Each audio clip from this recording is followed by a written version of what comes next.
들어와 있는 그 신관이라고 하는 그게 있는데 그게 이제 어떻게 되는가 하면 성경에서 얘기하고 있는 신관과 신관이 같아요. 같은 하나님, 똑같은 하나님을 얘기한다 이렇게 얘기하기까지는 어려운데 뭐가 같은가 하게 되면 신관이 같아요.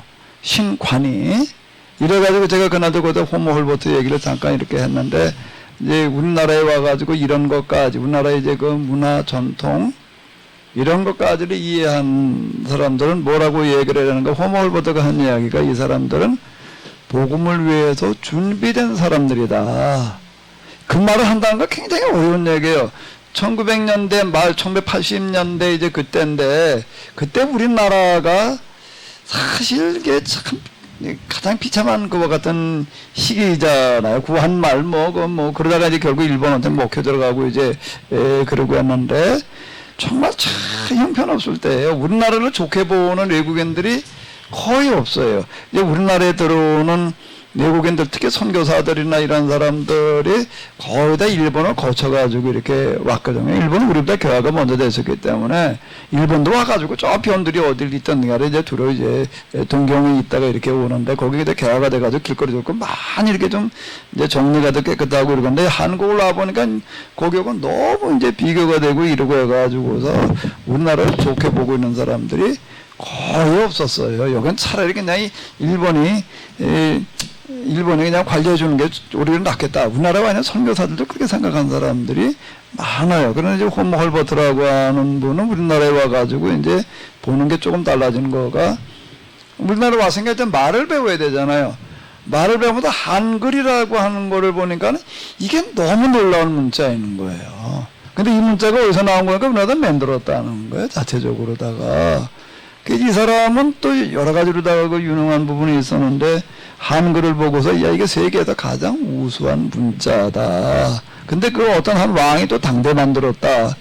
그런 예는 세상에 없어요. 문자 하나가 만들어지는 거는 수많은 시간이 걸려요. 지금 우리가 쓰고 있는 그 알파벳이라고 하는 그런 거는 그 서양의 언어의 거의 다 기본이 이루잖아요. 그 알파벳 이렇게 얘기를 하는데 그거는 베니기아 지금 얘기하는 성경에 두로와 시돈이에요.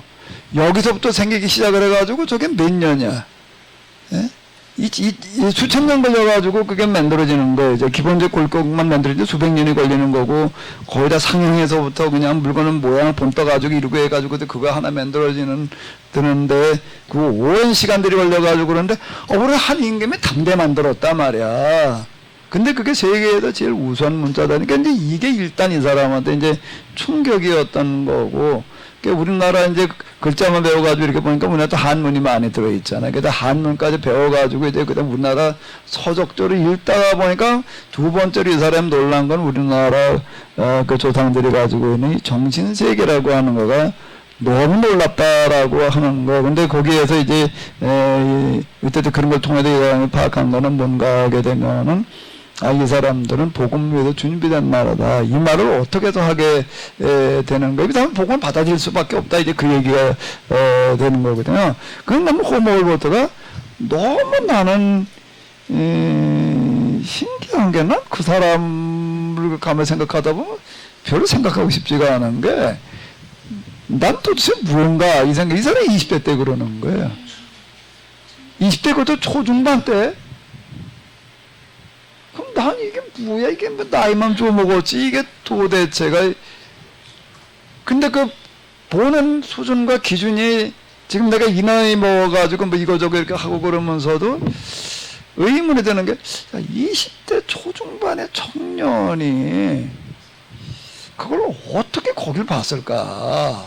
우리나라에 와가지고서 한글 좀 배워가지고 한문 좀 익혀가지고 뭐 있고 그러면서 도대체 우리나라 문화 가운데에서 그 신관이라고 하는 이런 전통, 신관 이런 것까지 파악을 해가지고도 이 사람들은 복음을 위해도 준비되어 있다.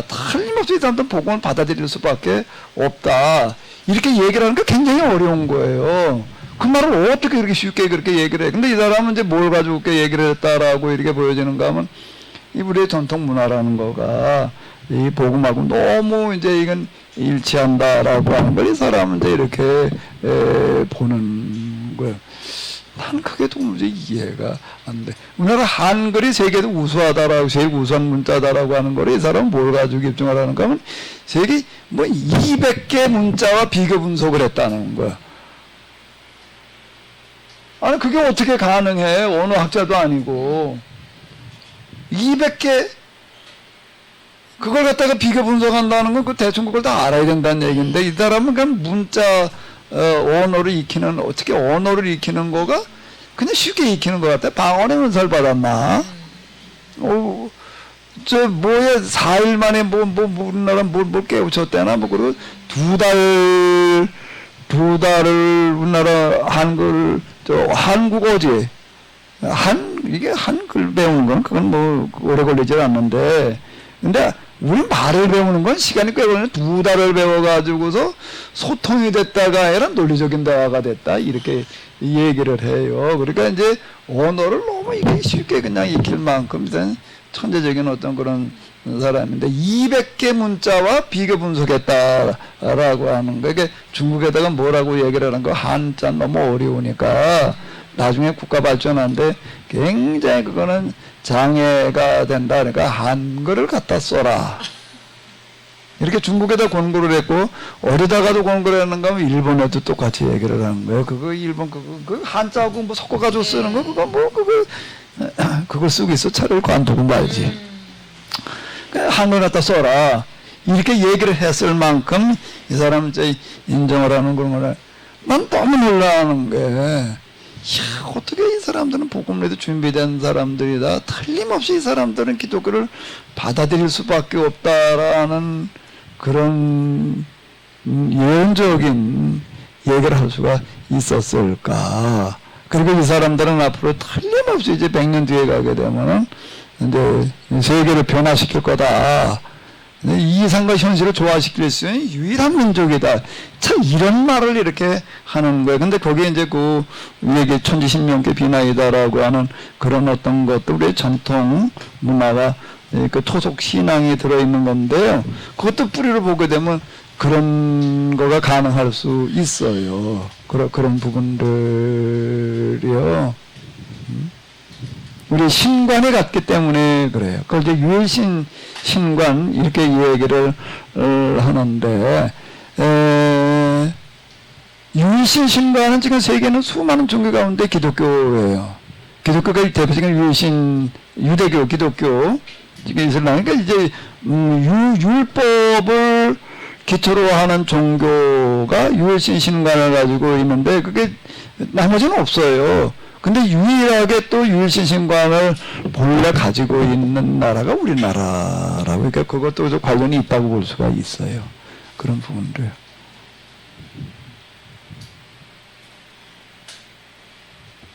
오늘 여기까지 이렇게 오셨으니까 일단 두 분한테 먼저 좀 기회를 드릴 테니까 묻고 싶은 거 있으면 일단 뭐든지 한번 물어봐요. 그러나 거기서 뭐 물으면 또 얘기해 줄 거예요. 뭐 밤새으면 좋을 뻔했다고 그러셨더니. 아니 배우는 게 재밌어서요. 얼마나 재밌는지. 근데 어떤 게 특히 이렇게 재밌었어요? 아니 저는 이렇게 설명해 주시는 게 너무 관련되는 거, 기독교랑 관련되는 거, 뭐 이런 것들이 처음 들어봐가지고 너무 재밌었어요 저는요. 네. 뭐 태극기도 너무 아름답고 그게 새 색깔이 들어가 있는 거. 그 두 개보다 진짜 하나가 더 들어가면서 너무 이쁘더라고요 태극기가. 그걸 썼으면 좋겠어요. 와, 그래 나도 너무 내 오늘 나 통일한국이 됐을 때에는 뭐 이거저거 한반도긴 저 그러고 하는데 그 삼태극 문양 삼태극이 그게 정말 기가 막힌 얘기. 이게 천진사상을 가지고 있다라고 하는 거가 태극 무국. 이제 태극은 양태극이거든요. 그런데 우리는 그건 중국의 사상이에요. 근데 우리는 거기에 인극이 하나가 더 들어가는 거야. 사람이 하나가 들어가는 거야. 태극 무국은 우리 성경으로 얘기를 하는데 태초를 얘기를 하는 건데 이제 태극이 먼저냐 무국이 먼저냐 뭐 그것도 약간 논란의 대상이 되고 그러기는 하는데 우리는 근원에다가 그건 이제 만물의 근원을 얘기를 하는 거야 이제.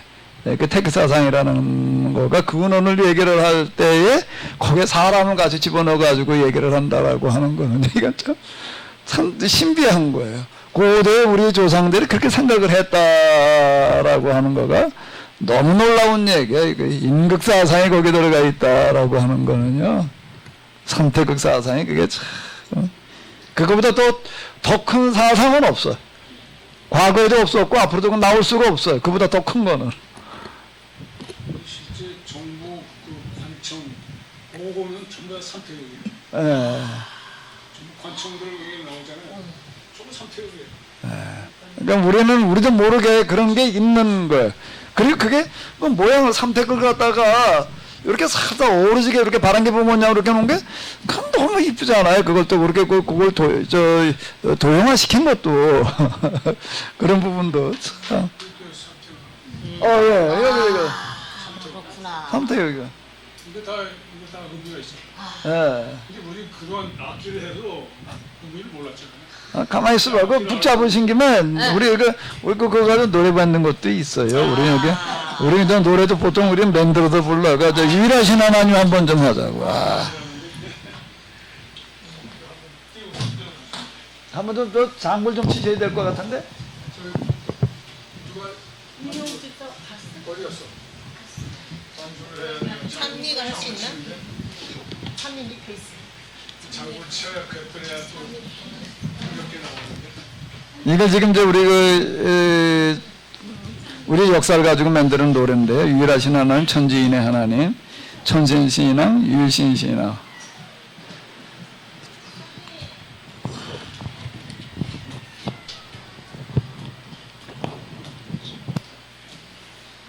가사를 한번 소개를. 예. 그 다음에 이제, 어쨌든 그런 거고, 혼인간 제세 이화, 천지하빌. 우리에게는 무슨 사상이냐? 천지하빌과 천인하빌이라는 그런 이 사상이 있어요. 이게 우리 조상들이 대단한 사람들인 거예요. 이게 진짜요. 하늘님의 천부인 하나님의 도우신 곡식인령 질병선화 형벌 동사 줄이 이건 이제 우리나라 나중에 이제 성리학인데요. 태계는 줄이 이게 사단 칠정 천인 합의를 시도한 사람이고 율곡은 주기 이게 사단 칠정으로 천지 합의를 시도했다라고 이제 이렇게 보는 건데요. 이왕 두 분 때문에 불러드리는 거예요, 이거. 감사합니다.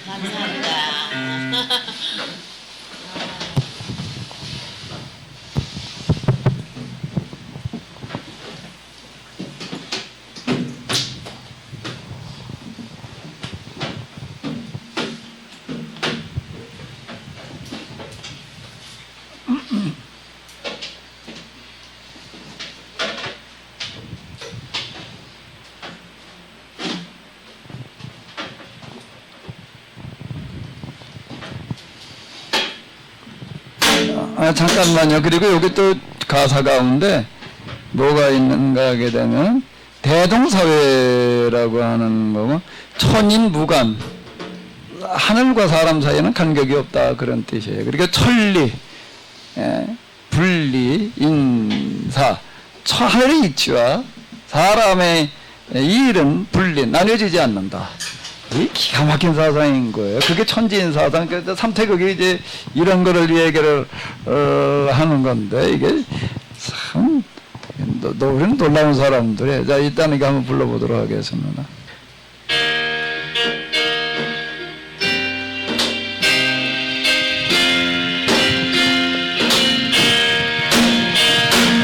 유일하신 하나님 천지의 하나님 전신신앙 유일신신앙 혼인만 제세이와 혼인만 제세이와 우리의 날길 천지하리 천인하리 우리의 할일 하늘의 천부인 하나님의 도우신 곡식인 명지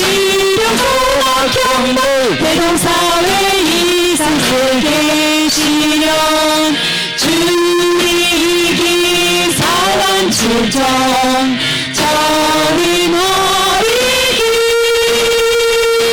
주리기 사단칠정 전지하리래기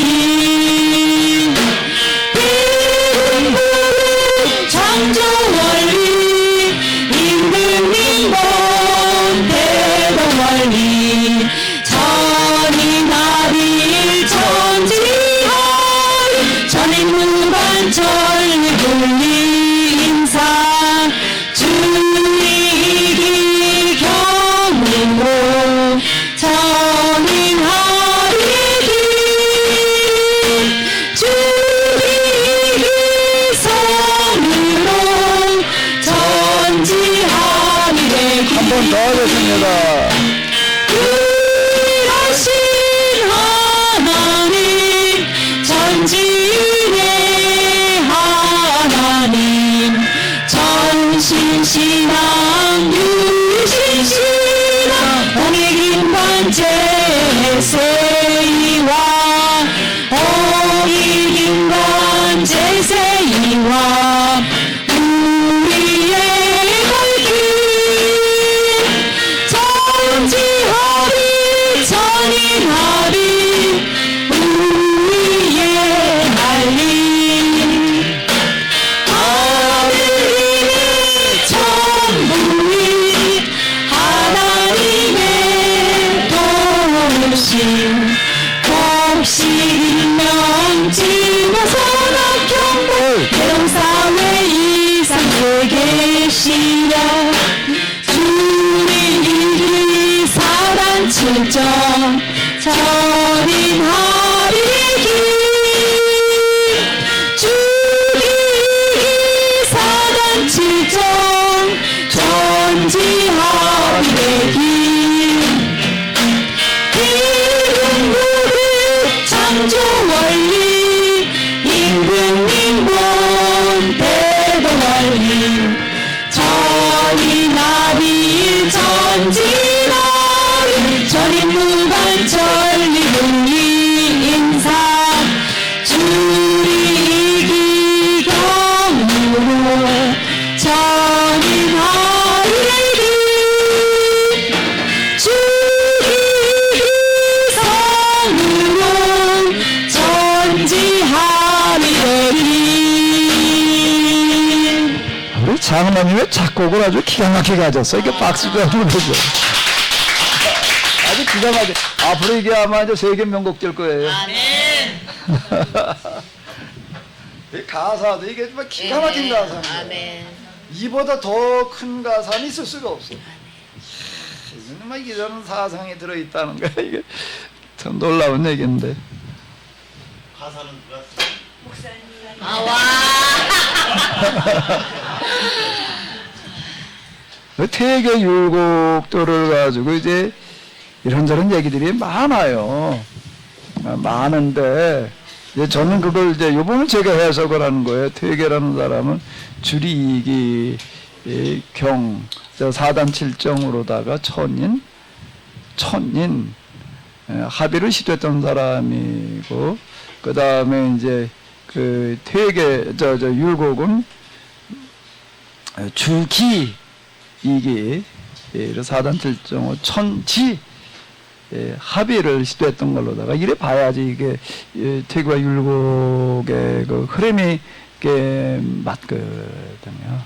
목사님 이제 회계 이황이나 율곡이나 그런 분들이 이렇게 하나의 철학으로서나 일반 은총 차원에서의 그런 미안하지만 마이크를 좀 가지고 이렇게 좀 지금 인터넷 좀 들으시는 분들이 회계 계셔서 이황이나 율곡이 선생이 네네. 그런 이렇게 일반 은총 차원에서 저런 그 이론이나 이치를 정말 잘 터득한 거를 이제 현재 교회에서 기독교에서 네. 저런 것들을 인정은 하지만 학문적으로 인정하지만 그 우리 기독교 신앙에서 그런 것들을 추앙하거나 뭐 이렇게 하는 거에 대해서 좀 거부감이 있는 것이 그분들이 예수 믿지 않았는데 그렇다 이런 얘기를 할 수 있거든요.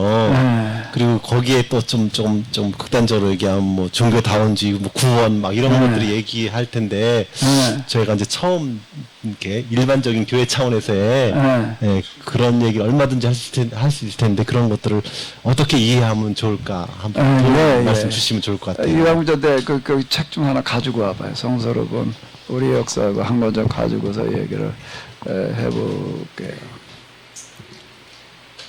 오늘 어차피 이렇게 오셨으니까 좀 손님 대접 좀 해드려야지. 뭐. 남자 얘기보다도. 이게 지금 기독교인들이 우리나라 역사를 관심을 가지는 거는 대체쯤 하는 부분은 한국 교회사예요. 우리나라에 이제 복음이 들어오고 난 다음부터 또 복음이 어떤 과정을 통해서 들어왔느냐 이제 이런 데 주로 이제 관심을 가지고 이제 또 한쪽에도 이제 관심을 이제 가지는 분들은 성경하고 우리 민족하고 모두 관련이 있다. 이래 가지고 이제 그 보는 시도가 있는데 이제 거기에는 이제 두 갈래인 것 같아요. 어떤 분들이 이렇게 얘기를 해요. 이제 그 사사기 이렇게 보게 되면은 이스라엘 사람들이 그 가나안에 들어가고 난 다음에 이제 단지파가 흐지부지 된다고요. 단지파가 흐지부지 됐는데 그 사람들은 우리나라로 왔다 그래 단군이 이제 단지파와 관련이 있다 이렇게 얘기를 하는 사람들이 이제 있어요. 근데 그거는 갖다 맞추기가 어려운 게 단군은 BC 2000 몇백 년대고 단지파는 1500년 이후예요. 그러니까 이건 어떻게 맞추기가 어려운 거예요. 이게 단지파가 더 먼저라면은 얘기가 되는데 근데 그렇게 좀 얘기 어쨌든 단자가 갖다 보니까 이제 그 다음에 또 이제 단자에다가 이제 좀 얘기들을 많이 갖다 맞추려고 그래요. 그래 단군 이제 이렇게 얘기를 하려고 그러다 보니까 그 다음에 또 이제 장에다가 찾아내는 거가 이제 욕단이라고 있어요. 이제 욕단은 이제 그 노아의 이제 그 후손 가운데 이렇게 들어 있는데 이제 거기 이렇게 보게 되면 그 동쪽으로 갔다는 이제 그런 얘기가 있어요. 이제 그걸 이제 이렇게 이제 그거 가지고 이제 살짝 일종의 소설이에요. 이제. 그 다음에 소설이 되는 거예요. 보세요. 역사는 근거 가지고 하는 소리는 아니고 동쪽으로 갔다. 이제 그래 놨으니까 그 사람들 거기서 파밀에서 공원을 넘어가가지고 뭐 그 다음에 여기 이거 뭐야 저 천산산맥을 넘어가가지고 이제 우리나라로 이렇게 왔다. 이제 이렇게 이제 얘기를 하는 분들이 또 이거 유석근 목사님이라고 그 아리랑 민족인가 그 있어요. 이제 그 책에 이제 주로 이제 그렇게 얘기를 한다고요. 그분들은 이제 아리랑이라는 노래를 갖다 그렇게 해서 그래요. 아리랑 고개를 넘어간다라고 하는 거가 이제 파멸이고 천산산맥을 넘어가는 이제 그런 이야기이다. 그래도 뭐 가장 오래된 찬송 뭐 이제 이렇게 얘기를 하는데 그건 이제 하나의 이제 소설이지. 그거는 역사적인 해석이라고 얘기하기는 그건 어려운 얘기. 그걸 역사의 근거를 가지고 얘기하는 거는 그건 불가능한 얘기라고요. 그런 얘기들은 이제 뭐 그렇게 얘기를 한다라고 하게 되면 그 이스라엘 사람들하고 우리하고 요즘은 이제 옛날에는 그걸 입증할 방법이 없었는데 유전자 검사를 해보면 아는 얘기야. 그 종자가 같은지. 예? 근데 우리하고 이스라엘 사람들이 유전자가 종자가 같다는 거는 그건 안 맞는 얘기야. 유전자 지도 요즘 그런 것도 다 나와 있어요. 이미 뭐 인터넷에 다 공개되어 있어요. 그러니까 그거는 전혀 근거를 찾아가지고 얘기하기가 굉장히 이제 어려운 이야기이고, 기독교인으로서 우리나라 역사 자체에 대해서 관심 가지는 사람들은 거의 없어요. 전에 함석헌 선생이 이제 뜻으로 한국 역사라고 하는 거 이제 그 전에는 성서로 본 조선 역사예요.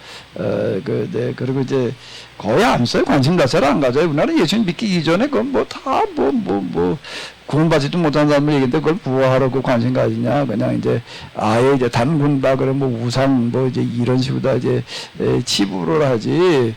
근데 저는 이제 여기에다가 이제 이게 성서로 본 우리 역사 이제 이렇게 관심을 가지게 되는 어떤 이런 부분들은 이제 무엇 때문인가 하게 되면은 저는 이제 그 역사적인 관심 때문인데 지금 이제 근래에 지금 흘러가는 그 흐름이라고 하는 큰 흐름에 서양에서 동양의 시대로 넘어오잖아요.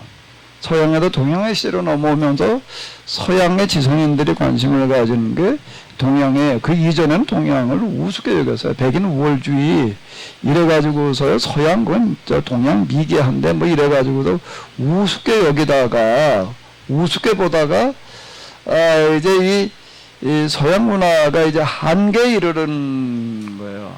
그건 우리가 다 인정하는 거예요. 지금 우리가 한계에 이르렀다라고 하는 거는 뭔가 하게 되면은 며칠 전에 어디 보도 나오는 거 보니까 북극에서 눈을 2리터면 얼마큼이야? 한 요만큼밖에 안 될 텐데 눈 내리는 거를 그걸 갖다가 이렇게 현미경으로 조사를 해봤더니 거기서 플라스틱 조각이 1만여 개가 나오더라. 1만여 개가 나오더라. 이렇게 얘기를 하는 거예요. 이게 보통 심각한 얘기가 아닌 거예요. 주로 뭐가 많느냐라면 타이어 쪼가리들이 많더라. 그러니까 우리가 지금 생각을 해봐야 자동차 몰고 돌아다니는 놈에게 길바닥에다 타이어 문대기고 다니는 거잖아요. 그 타이어가 닳았다는 얘기 자체가 뭐 이게 가능하면 그 급발진 급증거 이런 것들 좀 덜하고 자동차 좀 우리가 웬만하면 안 몰아야 되는 어떤 이런 거 생각을 해봐. 그게 다 어디로 갈 거야? 그 다른 놈하고 그게 다 그게 어딘가 그 분해돼서 공전 날아다니는 거 아니에요? 그런 어떤 타이어 쪼가리들이 이렇게 많고 그 다음에 이런저런 또 플라스틱 쪼가리들이 이렇게 많더라. 근데 그게 1만여 개가 나오더라. 요즘 내리는 눈에. 이게 보통 심각한 얘기가 아니에요. 사실 우리가 지금 그 그린랜드 이제 눈이 뭐 다 사라졌잖아? 그 뭐 트럼프가 뭐 그래도 사겠다고 뭐 이제 옛날에 원돈에서 살 필요가 없었는데 이제는 이제 육시가 됐으니까 사겠다 뭐 그러니까 뭐 우리는 그 안 판다 뭐 팔아라 안 판다 뭐 지금 뭐 그린랜드 놓고 이제 그런 얘기하는 것 같아. 이게 보통 심각한 얘기가 아닌 거예요. 근데 서양 사람들이 이제 뭘 인정을 했는가 하면 이제 그전 백인들의 그런 아주 우월주의에 빠져 있다가 야 이거 우리가 뭐가 큰 실수를 한 거다. 근데 이게 이 치유책이라고 하는 것 자체가 서양은 없다. 서양 사람들이 인정하는 거예요. 그러다가 이제 사람들이 우습게 여기던 동양이라는 데는 보니까 자기들하고 사고 구조가 완전히 달라요. 그건 합리적인 사고 구조지만은 우리는 왜 이제 서양 사람들이 부르게 영성의 사고를 가지고 있다. 이제 이렇게 얘기를 한다고요. 똑같이 풍경화를 그려놓는 걸 보게 되면요, 서양 풍경화하고 동양화는 얘기가 달라요. 동양화는 뭐가 중심이 되는 거죠? 이렇게 보게 되면요, 자연이 중심이 되는 거예요. 자연을 헛되게 채워놓고 그 다음에 거기에 집, 사람은 한 밑에 이렇게 그러니까 자연 속에 있는 인간을 그리는 거예요. 근데 서양화는요, 풍경화 부르대로 뭐가 일단 드러나는 게 사람인 거예요. 이게. 사람이. 그러니까 이제 환경이나 이런 것들 다 파괴시켜 놓은 거가 이제 심각한데 이거는 서양을 완전 파괴하는 물이에요. 정복하고 다스리려고 하는 그런 이제 문화가 돼버리는 거예요. 그래가지고 이제 이 모양이 됐다. 근데 이거를 고칠 수 있는 사고는 동양에 있다. 이렇게 보는 거예요. 그래가지고 동양에 이제 그 1900년대 말이 돼가지고서 이제 서양의 그 엘리트들이 많은 관심을 가지고 동양으로 몰려왔다고요. 그때 아주 붐을 이뤘어요, 그게요. 붐을 이루던 요런 시점에 이제 제가 이걸 이제 그 성경 뭐 이거 역사 이런 걸 얘기를 하고 이제 그러면서 그 서양의 합리적인 문화의 한계를 극복하고 21세기를 이끌어갈 수 있는 정신 문화가 만들어질 수 있는 거는 동양 중에서 이제 주로 관심 가진 게 중국, 인도예요. 중국, 인도 그리고 이제 또 그 다음 이제 일본 이렇게 관심을 가졌는데 한국에 관심을 가진 사람들은 거의 없어요. 서양인들 가운데 그 뭐 한국은 뭐 조그만 하는데 그건 뭐가 있겠냐 이제 한국에 대해서는 또 서양이 알려져 있지를 않고 아예 이제 그 한국에 대해서 서양이 알려져 있는 것은 주로 누가 소개를 많이 해줬는가 하면 일본. 한국에 대해서 아주 친절하게 서양에다가 영어로다가 많이 소개를 해준 거는 일본이에요. 그 다음에 어딘가 중국이야. 한국을 어떻게 소개를 해줬을까? 이 중국 사람들이 이렇게 이건 옛날부터 여기 우리나라야 이렇게 얘기를 하고 일본은요 이건 이제 옛날부터 한국 사람들은 나라를 유지할 힘이 없어가지고 중국의 지배를 받다가 그 다음에 우리가 가서 좀 이렇게 거들어줬어. 이렇게 소개를 해 놓고 있는 거예요. 주로 그렇게 알고 있어요. 여기 다 그렇게 안다. 그러니까 한국은 누가 관심 가지나. 근데 이제 저는 이제 이렇게 얘기를 하는 거예요. 그 서양의 합리적인 문화를 극복을 하고 동서양의 사상적인 융합 그리고 새로운 시대를 이끌어갈 수 있는 정신 문화는 중국도 아니고 일본도 아니고 우리나라다. 그건 내가 우리나라 사람이기 때문에 우리나라라고 그러는 건 아니고 우리나라에 들어있는 그 고대 정신 문화라는 이런 부분이 서양 문화 가운데 인문학 중에서도 가장 중요한 건 이제 종교인데 종교가 인문학의 이제 중심이 될 수밖에 없는 건데 그 서로 뭐가 맞아야지 그걸 융합이 이루어질 거. 네, 근데 서양의 이 종교라고 얘기하시는 기독교의 그 신관이 유일신 신관이라고요. 근데 우리나라의 그 전통 문화에 들어있는 신관이 유일신 신관인 거예요. 그래가지고 제가 이제 앞으로 21세기는 한국의 시대가 될 수 있다. 라고 내가 이렇게 얘기를 하는 건 바로 이런 거고, 그것 때문에 내가 이걸 쓰는 거예요. 그것 때문에요. 이런 측면에서 제가 이제 이거를 접근에 들어가는 거죠. 그래서 내가 이 얘기를 1900년대 말 때부터 이제 벌써 그게 몇 년 됐나? 20년 됐나? 20년쯤 넘은 것 같은데 그때 내가 이제 뭐라고 그랬냐면 앞으로 이제 한국의 시대가 온다. 그동안 이제 우리가 영어 배우느라고 그냥 아주 엄청 고생을 했는데 이제 앞으로 이제 한국어 가지고 한국어 가르치는 걸로 밥 먹고 살 수 있는 시대가 온다. 내가 이렇게 예언을 했어요. 그런데 그때 나면은 사람이 아무도 없어. 누구도 뭐 웃기는 하는데 아무는 안 하더라고. 어디 가서 얘기를 하고. 그렇게 됐으면 좋지만 뭐 그게 뭐 에이 얼굴 표정들이 다 그래. 근데 조금 있다가 그 배용진이 나온 건 뭐지? 난 왜 그게 자꾸 아침 연가라고 생각해요. 그래 참 이게 겨울 연가가 나가더니 이게 일본 동남아 이쪽으로 드라마가 이제 나가기 시작을 하고 그 다음에 뭐 영화 요즘은 뭐 방탄소년 이게 지금 뭐 엄청난 어떤 그런 그 역할을 이렇게 하잖아요. 아니 생각을 해봐. 이게 도무지 이해가 안 되는 거예요. 아니 옛날에 팝송 그러면 우리 서양인들이 부르는 걸 갖다가 팝송이라고 그랬지. 팝송은 파퓰러송이에요. 대중가요란 뜻인데 그 세계를 지배하는 대중가요는 서양 사람들 부르는 거로 해야지 그게 될 줄 알았는데 이게 중국도 아니고 인도도 아니고 일본도 아니고 어느 나라 노래가 우리나라가 부르는 파퓰러송이 전 세계를 지금 석권한다는 게 이게 우연일 수 없잖아요. 아니 그게 어떻게 우연이 가능하냐고 그게요. 바티칸 거기 세계인들 여행에 제일 많이 오는데 다음날 한참 붐비는 시간에 어떻게 했는가 하게 되면 거기에도 방탄소년 무슨 노래 갖다가 그냥 크게 틀어놨더니 그냥 노래만 틀어놨대. 그냥 노래만 틀어놨더니 거기 와있던 젊은 애들이 다 따라 부르더라. 다 따라 부르는데 그 노래를 영어로 부르나? 한국어로다가 부르는데 그걸 다 한국어로다가 따라 부르더라. 근데 노래만 따라 부르는 게 아니라 그 많은 젊은 춤 동작을 똑같이 다 하더라는 거예요. 전 세계에서. 문 대통령 얼마 전에 노르웨이인가 갔다 왔잖아요. 노르웨이인가 가가지고서 그들 거기 국왕이 나와가지고서 답사인가 환영사인가 뭘 하면서 무슨 소리를 하는가 하면 방탄소년을 언제 우리나라에 와가지고 공연하게 할 거냐고 이렇게 얘기를 하고 있는 게 국왕이 나와가지고서요. 이제 이런 얘기들 짤 때 우연히 아니다. 이거 우리나라 정신문화에서 이제 그런 것들을 가능하게 하는 거다.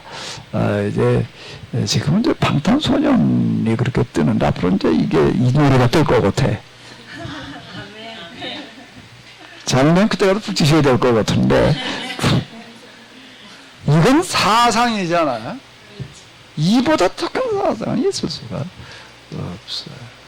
이게 이제 인문학이라고 하는 거가 이제 중요한 건데 이게 지금 우리나라는 자원이라는 게 참 없어요. 별로 그렇게 자원이 별로 없는데 관광 자원도 뭐 우리는 뭐 이탈리아 이런 데 가보면 그건 조상달 준 덕에 관광만 가지고도 먹고 살만 하겠더라고. 그럼 우리나라는 뭐 관광 자원도 뭐 별로라고 생각할 수 있는데 우리나라는 세계 최고의 관광 자원을 가지고 있어요. 세계 최고의 관광 자원을 가지고 있는데 그게 뭔가 하면 인문학 관광 자원. 우리나라의 전통 사상이 담겨져 있는 아까 저 북에 그려진 저런 거 하나하나가요. 어느 나라에 가서도 찾아볼 수 없는 그런 인문학 관광 자원이 되는 거예요. 여행도 수준에 따라다녀요. 여행도 수준에 따라다니는데 어디 그냥 볼거리나 찾아다니고 놀이문화나 찾아다니고 이제 이러는 거고 진짜 하이클래스들은 무엇을 관광을 가는가 하면 인문학 관광을 가요. 세르반테스의 그 돈키호테 소설에 쓰여진 그 현장 이렇게 보니까요. 거기가 스페인인가 포르투갈인가 어디에 거기가? 네? 거기 한번 내가 TV에도 보여주는데요. 사람들이 어마어마하게 많아. 그 소설의 한 장면 그걸 보러도 그렇게 보는 거예요. 뭐 풍차 뭐 어쩌고 저쩌고 그걸 와가지고도 그 돈키호테라는 게 우스꽝스러운 얘기 같지만은 그 현실에 그 도전하라는 이제 그런 그 망상적인 내용이지 그게. 근데 이제 그거가 그렇게 이제 또 의미를 거기다 찾는 사람들이 있다. 근데 우리나라가 홍인간 제세와 이 사상이라고 하는 거는요, 이건 어디에도 없는 그런 정신문화의 자원을 우리는 가지고 있어요. 이거 잘만 이렇게 하면은요, 우리는 딴 거 아니고 그냥 관광으로도 먹고 살 수 있을 거예요. 별로 하면 안 하시고. 관광 상품 만들어내시는 게 엄청 많아. 관광 상품도 우리 아주 최고 수준의 관광 상품을 만들어야 돼. 인문학 사상을 담아가지고 그냥 만들어놔야지 돼. 질문하신 거에서 답이 조금 근데 기독교인들이 자꾸 이거에 대해서 거부감 가진 사람들 많아요. 나도 그런 얘기하면 성경적으로 뭐 오르니 그러니 이제 신학적으로 또 우리가 서양 신학 중심의 신학이 근데 이제 성경적인 근거 어쩌고 저쩌고 얘기하기 전에 아주 중요한 거는 신관이 같다는 거는 거기까지 사람들이 이해를 못하고 설명을 안 해서 그런데 신관이 같은 거예요. 성경하고. 아브라함이 가나안 전쟁 끝내고 돌아올 때 마중 나온 사람이 있지요. 누구예요? 멜기세덱이 있어요.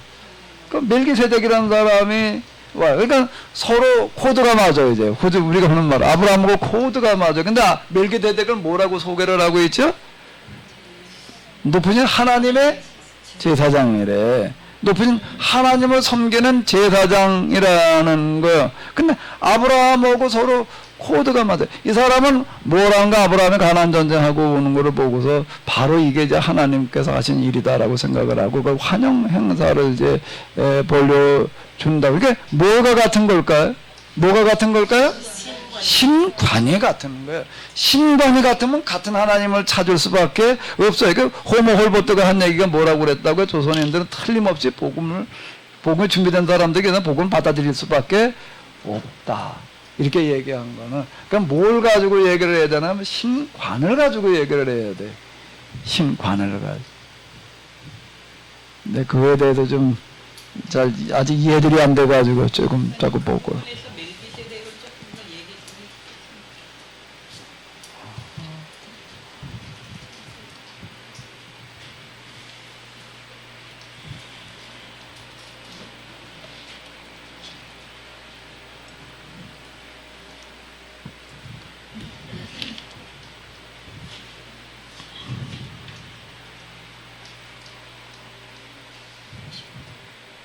멜기세덱 여기 나와요. 여기 이제 돌아올 때 아브라함이 이제 이렇게 돌아오는 거예요.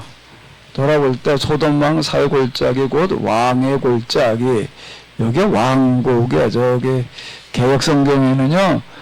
개혁 성경에는 왕곡이라고 나와요. 그래서 내가 전에 있던 교회 이름이 왕곡교회인데 누가 어느 날 그러는 거야. 왕곡교회가 성경에 나오는 교회래. 여기 왕의 골짜기야 이게 왕. 근데 그게 진짜 그 왕의 골짜기야. 여기 풍수지리설에 의하면은 그 왕곡동에 왕이 날 수 있는 그런 풍수지리를 가지고 있다 이렇게 얘기를 해요. 그건 우리나라 최고의 풍수지리 이런 거 소개하는 사람이 대한민국에도 최고의 명당을 하나 소개를 해라 그러면 왕곡동이에요. 최고의 명당을 소개해라. 그건 내가 TV에서 봤어. TV에서 그때 김일성인가 죽었을 때 뭐 누구 예언한 사람이 몇 명인데 그때 풍수지리한 사람이 예언을 했다 뭐 이래가지고 그 사람이 이제 나와가지고서 뭐 대담을 하면서 뭐라고 얘기를 하는가 하게 되면 그 저 사회자가 그러더라고요. 우리나라 대표적인 명당을 하나 소개를 해라. 그러니까 그 왕곡동 거기 소개를 이렇게 여긴 왕이 날 수 있는 지역이다. 그래서 그 이름이 옛날에 왕곡, 왕림, 왕이 온다. 이제 그러니까 이게 실제 그 역적이 나섰다라고 하는 그런 얘기도 이제 있고 그런데요. 그 왕곡이야 이제. 왕곡의 골짜기로 나와 그를 영접하였고 살렘 왕 멜기세덱이 떡과 포도주를 가지고 나왔으니 그는 지극히 높으신 하나님의 제사장이었더라. 이렇게만 나와요. 그래서 이 사람은 출처가 없어요. 이게 히브리서로 가게 되면 이게 이제 그리스도 출처를 여기서 이렇게 이제 찾아내고 뭐 이제 이렇게 그러는데 이거는 설명이 굉장히 어려워요. 이 부분은요. 아니 이 사람은 높으신 하나님 그럼 아브라함하고 똑같은 하나님을 섬겼느냐라고 할 때 이게 쉽지 않은 이야기인데 근데 서로에게 코드가 맞아요. 그가 아브라함에게 축복했다는 거예요. 복을 주옵소서 그랬더니 아브라함 또 그에게 뭘 줬다는 거예요? 10분의 1을 이렇게 줬다. 11조를 그에게 냈다라고 이제 이렇게 이 얘기를 하고 있어요. 그러니까 요거는 뭐 가지고만 설명이 가능한가 하면 아브라함과 멜기세덱이 서로 뭔 얘기해야 되는가 하면은 같은 뭘 가지고 있었다? 같은 신관을 가지고 있다면 결과적으로 무슨 얘기해야 되는 거예요? 다른 하나님을 섬기는 걸까? 같은 하나님을 섬기는 걸까? 같은 하나님을 섬겼다는 얘기가 되는 거예요. 그 출발은 달라요. 멜기세덱은 살렘왕이라고 하는 거는 어딜 말하냐면 예루살렘을 얘기를 하는 건데 가나안이에요. 거기하고 그 다음에 이제 아브라함은 우루 그리고 이제 하란 이쪽을 거쳐가지고 이렇게 이제 들어오게 되는데 서로 지역과 출발은 달랐지만 뭐가 같았냐면 같은 신관을 가지고 있는 거야. 그러니까 신관이 여기서 뭐가 여기 와가지고 서로 만나게 하는가 하게 되면은 요 앞에 전쟁 얘기라고 하는 것은 힘을 앞세워가지고 약탈 전쟁하는 거에 대해서 거부하는 거를 말하는 거예요. 그 용납해서는 안 된다라고 이렇게 얘기를 하는 건데 그게 아브라함이 이제 380명을 데리고 380명이라 318명 318명을 데리고 가가지고서 이제 이게 거룩한 전쟁에 아마 최초의 거룩한 전쟁 이야기 이렇게 되는 건데 그 메소포타미아 왕들을 이제 물리치고 재물과 이제 그 포로 잡혀가던 나들 다 데리고 돌아왔다라고 이야기를 하는데 살렘 왕이 여기에 환영으로 나왔다라고 하는 거는 뭔가 하면 같은 신관 그 일실 신관이라고 하는 것은 약탈을 절대 용납하지 않는 거예요. 그러니까 여기서 이제 같은 신관 가지고 있었다라고 하는 거가 얘기가 되는 거고 거기다 10분의 1을 줬다라는 10분의 1을 맞췄다는 거는 뭘 말하는 건가 하면 단순하게 그냥 11조만 냈다라는 그런 얘기가 아니라 이게 전후 이제 거기 이제 재물을 가지고 돌아와요. 재물을 가지고 돌아오는데 이스라엘 소돔과 고모라 지역에 약탈당했던 물건들을 다 다시 찾아왔죠. 근데 그것만 가지고 왔을까? 또 뭐도 가지고 왔을까? 메소포타미아 지역에서 이쪽으로 쳐들어오면서 가지고 수많은 전쟁 물자가 있는 거예요. 수많은 전쟁 물자들이 있는 거예요. 끝까지 같이 가지고 돌아왔다고요. 그러니까 이 얘기는 무슨 얘기가 되는가 하게 되면은 여기는 아브라함이 이 지역에 온 지 지금 한 4, 5년밖에 안 됐을 때 이야기인데, 가나안으로 온 지 4, 5년 정도 됐을 때 이야기인데, 아브라함이 가나안의 최고의 실권자가 됐다는 얘기가 되는 거예요. 이 얘기는요. 그리고 이제 이 전후 복구 사업이 있는데, 전후 복구 사업인데 그걸 누구에게 일임했다는 얘기가 되는가 하면 누구한테 일임했다는 얘기가 되는 거예요? 멜기세덱에게 일임했다라는 이야기가 되는 거고, 그리고 이제 맨 마지막에 뭐라고 그게 얘기를 한다고요? 내 네개에 속한 것은 뭐 하나도 내가 가지고 가지 않겠다. 오락이나 들매꾼 한 가닥도 내가 가지고 가지 않겠다. 이게 현대 성경으로 보게 되면 뭐라고 번역을 해놨을려나?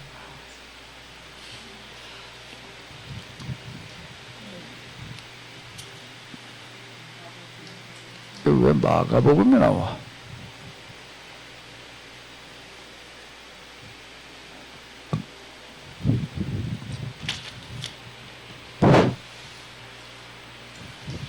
내가 이 전쟁에서 내가 구차하게 부자 됐다. 내가 그 소리 듣지 않겠다. 먹은 거 양식하고 그 다음에 시루라기 하나 여기 있네. 여기도 시루. 신을 매는 끈 하나뿐만 아니라 시루라기 하나라도 가져가지 않겠다라고 이렇게 얘기를 하는 거가 그 유신 신앙의 이거는 특징이에요. 유신 신앙의 특징이에요. 신관이 같다고 얘기를 해야지 이게 설명해야 되는 거예요. 신관이 같으면 같은 하나님을 섬기는 거예요. 같은 하나님을 섬기면서도 신관이 다르면 다른 하나님을 섬기는 게 되는 거예요. 아브라함을 통해서 이어받은 신은 아닌데 이미 똑같은 신을 믿고 있다 그 말. 그러니까 신관이 같다는 얘기가 그 얘기가 되는 거예요. 근데 지금 이제 그 열왕기라든지 역대기라든지 이런 데 읽어보게 되면 예언자들이 각 왕들을 평가를 하는데 뭐라고 얘기를 하냐면 그것도 다 바알을 섬겼다 이 말들 이제 계속 이렇게 평가를 해요. 그런 구절이 나오는데 그 구절을 문자대로 이해를 한다면 설명이 안 돼. 그 왕들은 바알을 섬긴 사람이 아니에요. 누굴 섬긴 사람인 거야? 하나님을 섬겼지 무슨 바알을 이제 바알신대 가본 적도 없는 사람인데 뭐라고 얘기를 하냐면 바알을 섬겼다고 이렇게 말을 하는 거예요. 그 얘기는 뭔가 하면 똑같이 하나님을 믿고 있는데 하나님을 가서 예배하고 있는데 뭐가 다른 거죠? 신관이 다른 거예요. 신관이 다르면 다른 신을 섬긴 거라고 이렇게 평가를 하는 거예요. 그게요. 그래야지 그게 설명이 되는 거지. 이정성 목사님 여기 와 있지만 잘못하면 바알을 섬기는 걸 수도 있어. 똑바로 섬겨야 돼. 그러니까 신관이라고 하면 하나님은 원래 어떤 분인지 우리가 정의하기가 어려우니까 인간의 수준에서 하나님은 이럴 것이라고 하는 하나님 이해를 신관이라고 말하는 거잖아요. 그죠? 그러면은 예, 우리가 유일신의 그 하나님은 세상 모든 사람이 골고루 잘 살기를 바라시는 그런 하나님이다라고 그걸 이렇게 유일신을 목사님이 그렇게 설명을 해주셨는데 그거는 우리가 하나님에 대한 이해를 하나님이 이런 분이셔야 된다라고 이해하는 그런 것이 진짜 하나님은 어떤 분이라고 우리가 꼭 정의하기는 전혀 어려운 게 아닌 게 전혀 어려운 저 신관 뭐 어쩌고 저쩌고 얘기를 한 다음에 신관이 같다 이렇게 얘기를 하면 똑같은 신을 똑같이 와서 신앙생활 하는데 이건 바알을 섬긴 거라는 거야. 여호와를 섬겼다고 말할 수 없다 그래가지고 바알을 섬겼다고 이렇게 평가를 하는 거야. 근데 이스라엘 역대 왕 가운데에서 바알을 섬겼지 않았다라고 얘기하는 왕은 거의 없어요. 그 히스기야, 요시야 그게는 없어요. 다 바로 숨겼다고 이렇게 얘기를 한다고. 근데 그들은 바알 신전에 가본 적도 없는 사람들 이제 그렇게 평가를 하는 거예요. 그러면 아주 간단하고 단순한 게 무엇로 생각을 하는가? 뭐지? 우리는 명분이라는 말은 명분이 없다는 거예요. 그 일을 하는데. 그 명분이 있다 없다 이 말을 많이 얘기를 하는데 명분이라는 얘기가 뭐예요? 명분이라는 얘기가 뭐예요? 서로 좋아야 된다는 얘기야. 나만 좋고 저 사람들 피해를 주는 일을 하면 그건 명분 없는 일을 한 거예요. 그렇게 되면 그죠? 명분이 있나로 한다. 명분이 있어야 된다. 이 얘기는 무슨 얘기해야 되는가? 난 누구나가 인정할 수 있는 일을 해야 된다는 거예요. 근데 나한테는 이득이 되지만 딴 사람들 피해가 되면 그건 명분 일이 아닌 거예요. 그럼 결국은 무엇 얘기해야 되는 건 명분의 문제가 되는 거예요. 명분. 근데 명분 중에서도 이제 어떻게 되는가? 그건 진짜 꼭 이거는 이래야 된다라고 생각할 수 있는 게 있는 거예요. 그걸 뭐라고 얘기를 할 수가 있는가 하면 절대 명분 이렇게 얘기를 할 수가 있는 거예요. 결국 이 얘기가 되는 거예요. 아브라함과 멜기세덱이 신관을 갖았다는 건 뭘 가지고 얘기를 하는가 하게 되면 아브라함은 가만히 이렇게 보니까 메소포타미아라는 큰 나라가 있는데 우리나라 중국에 이제 옆에 지금 가나안 쪽에 이제 조금 해가지고 이제 힘이 없어요. 힘을 앞서가지고 와가지고서 그냥 다 그냥 약탈을 해가지고 가는 거예요, 이제. 약탈을 해가지고 이제, 간다고.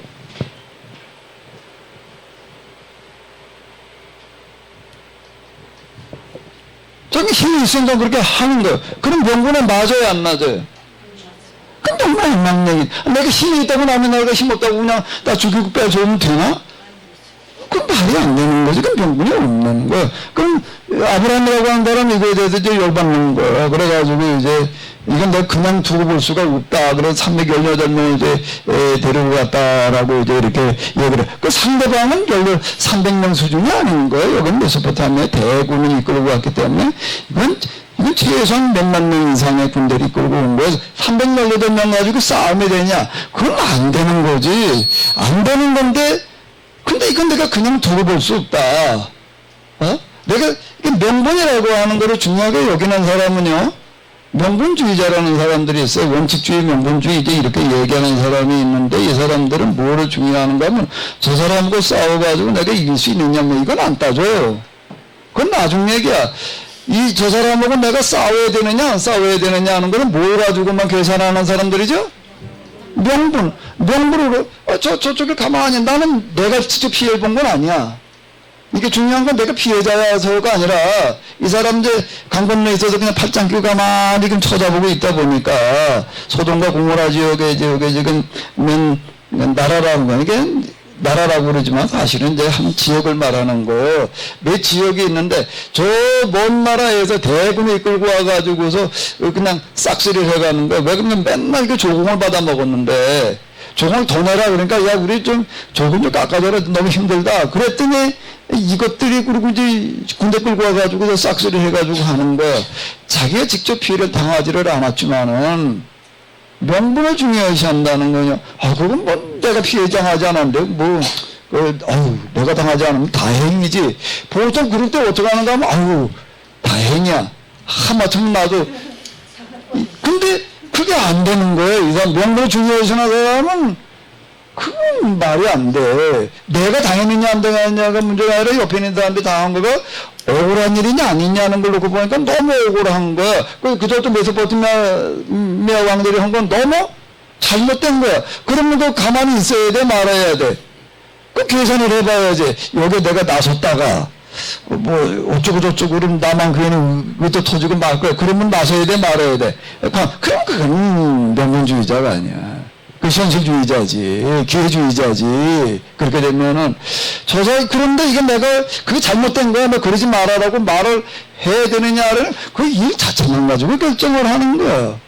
그쪽도 그렇게 하면 안 되는 거야. 그럼 나는 뭐 해보려고 그래봐야 그러니까 말 가지고 여기는 안 통하는 거야. 그럼 어떻게 해야 돼? 그럼 나도 문이 들고 나가야지. 그리고 데리고 나갔다는 거가 318명이 데리고 가는 거야. 그럼 이제 318대 여기 뭐라고요? 최소한 수만이야. 이게 싸움이 되느냐? 안 되지. 김주수 장로님 같으면 이걸 나설 거야, 안 나설 거야, 이거? 그런 걸 왜 물어봐? 당연히 이걸 나선다는 건 그게 억울함인 거예요. 그러니까 우리가 다른 게 그런 거야. 나도 못 나서 이거를. 아, 나와서봐야 그게 될 거야. 이렇게 결혼을 뭐 바위치기니 뭐 우리가 얼마든지 그런 적이 얼마든지 홀만 많지. 근데 아브라함은 그게 아닌 거예요. 내가 저 사람하고 저기 나서서 싸워서 붙어가지고 될 거냐 안 될 거냐. 아, 그건 따지면 안 돼. 그 자체가 옳으냐 그러냐 이것만 가지고 계산을 해야지. 그게 아브라함이라고. 아브라함의 신앙은 이걸 말하는 거예요. 우리 가운데 아브라함 신앙 가진 사람이 조은숙 사모님은 아브라함 신앙인가? 노 목사님 어디 가셨어?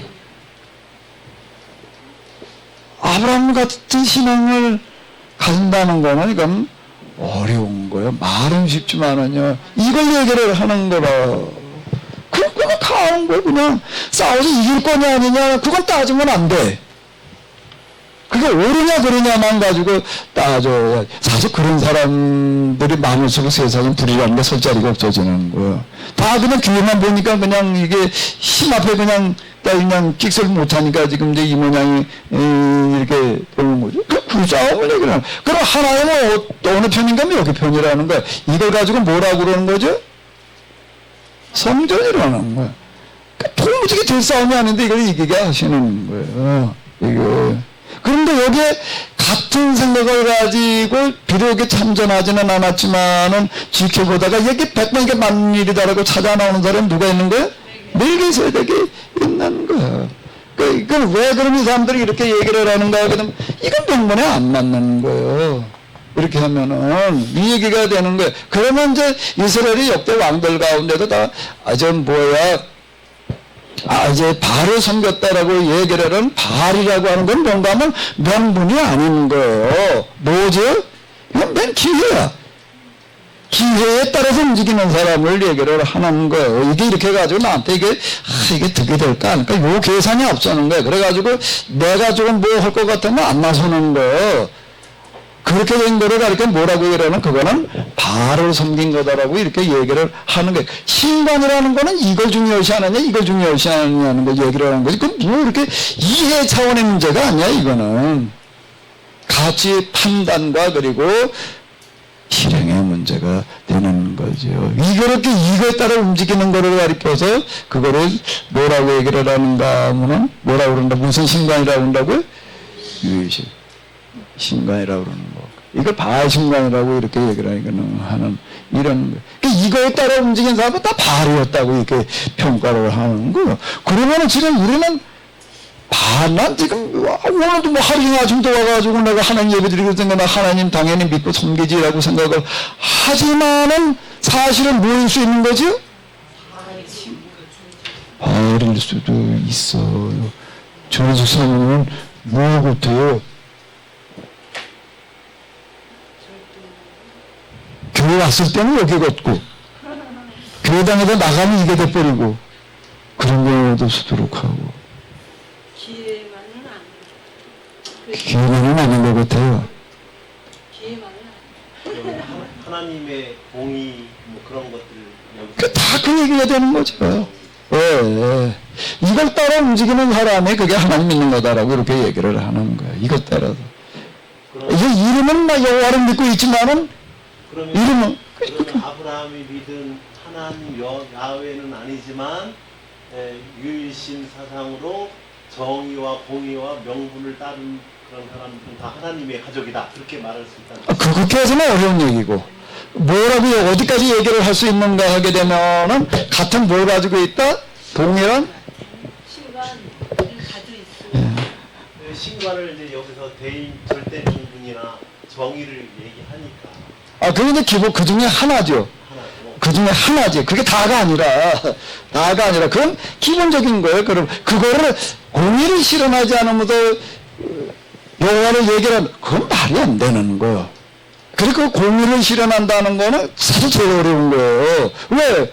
이거 다 이뤄야 되는데, 아브라함은 다 일을 각오라는 거야. 아니, 그게 자기 때문에 그런 것도 아니고, 물론 거기 우리가 이렇게 얼핏 보게 되면, 조카 롯을 찾으러 가려고 그랬다라고 이렇게 생애적으로 돌아온 다음에 얘기는 롯 찾아오는 얘기가 아닌 거예요, 지금. 뒤에 얘기를 보게 되면은요, 뒤에 얘기를 보게 되면 롯 때문에 참전했다는 얘기가 지금 시로락이 하나도 가지고 가지 않겠다 이렇게 얘기를 하는 그런 거에 있어서 롯 때문이 아니었다는 얘기인데, 이거는 뭘 말하는가 하면은 공의를 실현한다라고 하는 것은 나는 다 이룰 수 있는 거예요.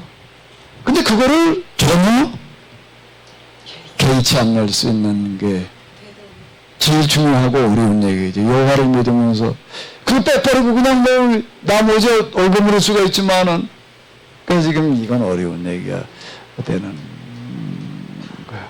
그럼 하나님께서 도와주시겠지라고 생각 물론 하죠. 그런데 그걸 안 도와주시면은 안 도와주셔도 나는 그렇게 하겠다는 거예요. 내가 하나님께 막 얘기하실 거야. 근데 만약에 지면은 저도 나는 해야 된다는 거예요.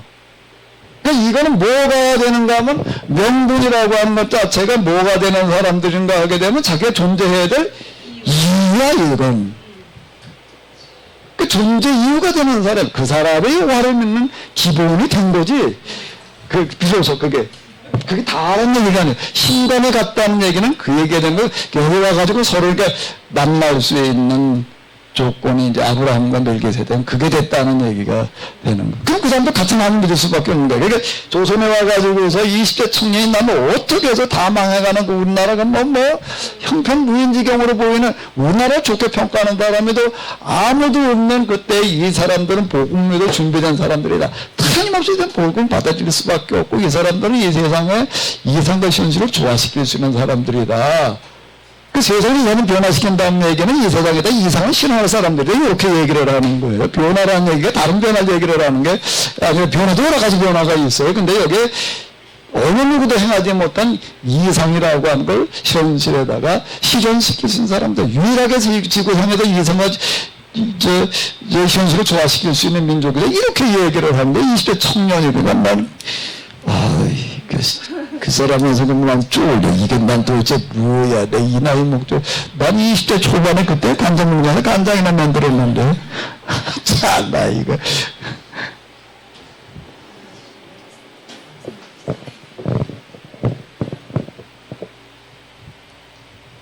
성경을 이해한다라고 하는 어떤 이런 부분들 기타 등등이 좀 이런 시각이 필요할 것 같아요. 이런 부분들이.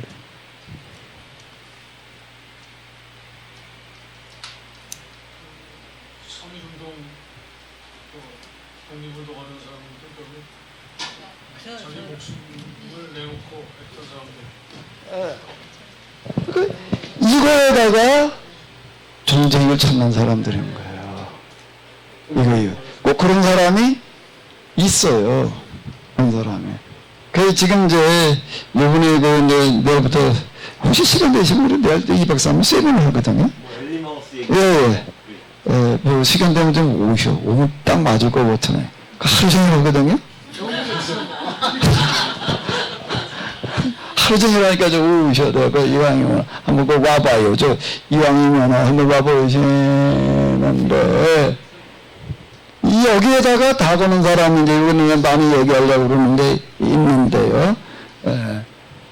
먼저 된 자가 나중 되고 나중 된 자가 먼저 된다. 이제 이 얘기가 성경에 있어서 그렇게 많이 써봐요. 이게 뭘 말하는 소리일까? 뭐가 먼저 되고 뭐가 나중 된다는 얘기예요.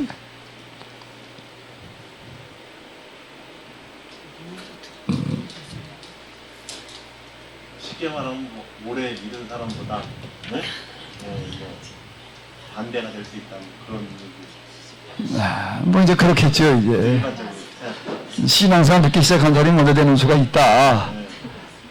이제 그런 얘기일 텐데, 그럼 예수님께서 그 말씀을 언제 누구에게 하셨던 말씀이냐라고 하는 거가 이렇게 이제 중요한 건데요.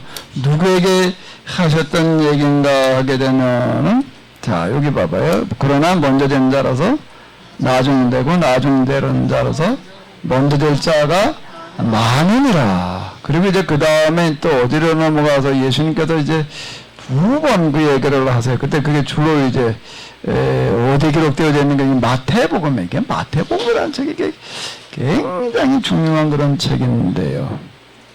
보통 품꾼의 비유라는 게 있어요. 아침에 일한 사람이나 저녁 일한 사람이나 똑같이 한 데나리온씩 주는 얘기가 나와요. 이제 아침 9시부터 6시부터 와도 일한 사람, 저녁에 6시 일당을 주는데 12시간 일을 하는 거예요. 자기 12시간 쭉 일했고, 맨 나중에 온 사람은 1시간 와도 일하려고 준비하다가 끝났어. 근데 똑같이 한 대 내려주는 게, 그 사람 한 대 내려주고 자기도 똑같이 12시간 일하는 나도 한 대 내려주는 게, 투덜 그러는 거예요. 투덜 그러면 이 사람은 신관이 무슨 신관일까? 신관으로 얘기를 한다면. 바의 신간. 에. 걔는 바의 신간이야. 왜? 지금 똑같이 하루 먹고 살으려고 그러면 필요한 돈이 필요한데 저는 받았다고 투덜투덜하면 안 되잖아요. 그러니까 그 사람은 바의 신간. 이제 뭔가 좀 되신 것 같으네. 그 얘기해야 되는 거야. 거기서 투덜거리게 되면은, 그건 뭐 가지고 계산하는 건, 난 12시간 이렇게 돼서 1시간 일을 했는데, 형평성이라고 하는 정의 공이라는 거를 어떻게 보느냐는 게 굉장히 중요한 건데, 그거 똑같이 좀 불공평하다는 거예요. 근데 하나는 그게 공평하다는 거예요. 12시간 일한 사람한테 한 데나리온 주는 거고, 1시간 일한 사람한테 한 데나리온 주고, 그게 공평하게 줬다는 거예요. 그 누구 공평이 맞아요? 하나는 공평이 맞아. 왜 공평이 맞아요? 하루 살으려면 그만큼은 꼭 먹어야 돼. 그지? 근데 이 사람은 그 12시간 일했고, 이거 1시간밖에 일을 안 했는데, 그거는. 많았거나 하여간 그거만큼 있어야 돼. 똑같이. 그 12시간 일하는 사람은 뭐라고 그래야 돼? 그거 주신 것만도 감사합니다. 왜 감사하다고 그래요? 궁금해서 오늘 사니까. 하마터면 일자리가 없을 뻔해. 나 같은 놈 일시켜준 게. 감사합니다. 내일 또, 들어올 때는 그런 생각 했었죠. 그런데 이제, 맞아요. 들어올 때 그렇게 생각했는데, 오늘 일자리부터 다행이다. 그런데, 이게 이제, 12시간 뚝뚝딱 일했는데, 1시간 일하고 똑같이 받아가니까, 이게 이제, 그러면 이제 이건 아직 아닌 거예요. 지금, 어떤 그 인간의 죄성, 욕심.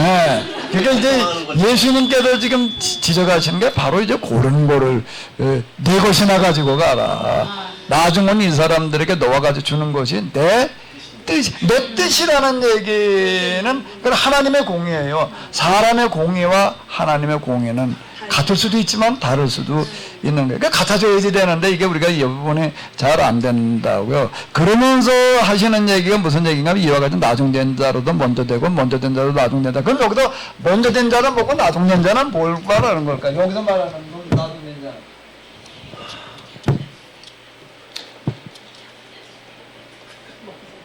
맨날 도 듣고 있죠. 특히 여기 마태복음 19장에서 부자 청년이 와가지고서 뭐 어쩌고 저쩌고 뭐 그러고 하니까 너 가진 거 다 팔아 가난한 자들 날 따라와라 그러니까 그냥 돌아가는 거야.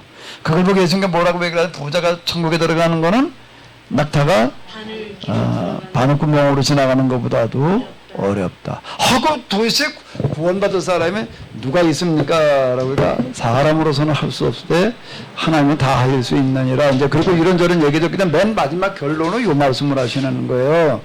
그러면 이제 이 얘기는 무슨 뜻이 되는 거죠? 자기의 전 재산을, 자기의 존재 이유를, 존재 이유야. 존재 이유가 하나님 나라인 사람들을 찾으시는 거예요, 하나님은. 아멘? 존재 이유가 하나님 나라여야 되는 거예요, 존재 이유가. 그게 아니면 난 이 세상에 존재할 의미가 없다. 그러는 사람이어야지 돼. 그 사람을 가리켜서 예정됐다, 선택되어졌다, 이제 이렇게 얘기를 하는 건데. 그럼 누가 그렇게 자기 재산은 다 팔아 가난한 자에게 나눠주고 따라올 사람이 도대체 누가 있겠습니까? 이 얘기가 되는 거예요. 그럴 때는 뭐라고요? 그게 이제 먼저 된 자, 그냥 돌아가는 사람을 말하는 거고요. 그러니까 나중된 자로도 먼저 된 자, 이게 없을 것 같지만 이 세상에는 하나님 나라를 존재 이유로 삼을 수 있는 사람들이 많이 있다. 그 얘기가 먼저 된 자, 나중되고 나중된 자가 먼저 된다는 얘기지. 예수님 먼저 믿고 나중 믿고 이 얘기가 어차피 다 뭐 나중 믿었지 먼저 믿는 사람이 누가 있어? 다 나중이지. 나보다 먼저 되면 다 있었지 뭐. 어? 여기서 얘기하신 건 마태복음에서 주로 2번 얘기하지 요때 얘기하시는 얘기가 되는데 2번이에요 지금 여기서 19장 20장에서 하시는 그런 얘기가 되는 거예요. 그럼 우린 난 먼저 믿는 자예요, 나중에 믿는 자예요? 그러면 예. 나중에 믿는 자가 돼야 되겠구나. 하나님 나라가 존재 이유가 돼야 되는 거예요. 네, 그래야 돼. 딴 걸 가지고 따지면 안 돼. 여기에서는요. 하나님 나라가 이 땅에 이루어지는 게 존재 이유.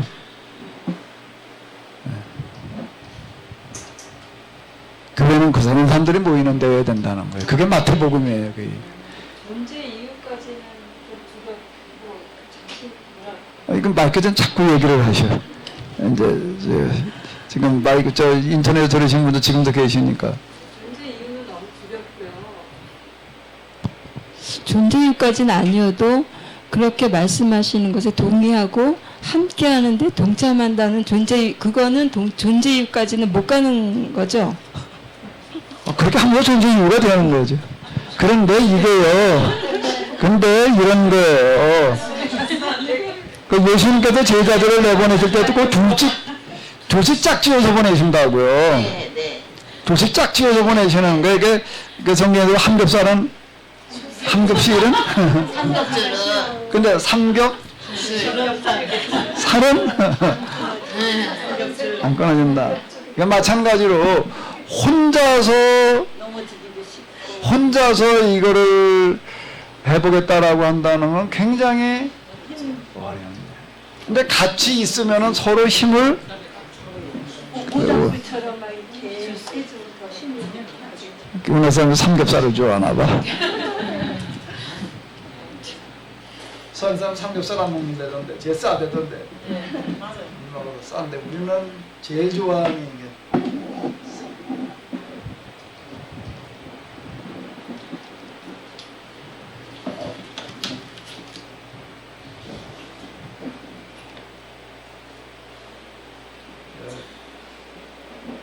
이번 세미나 때도 좀 제가 많이 얘기하려고. 예. 부자 청년도 가만히 있어보세요. 우리 시간이 났습니다만 죄송합니다. 그리고 부자 청년도 자기 혼자서 그 어떤 그런 말씀을 지키고 계명을 지키려고 하는 그런 결심을 하려고 하다 보니까 그게 자신이 없어지니까 그냥 돌아간 거 아닌가 하는 생각이 듭니다.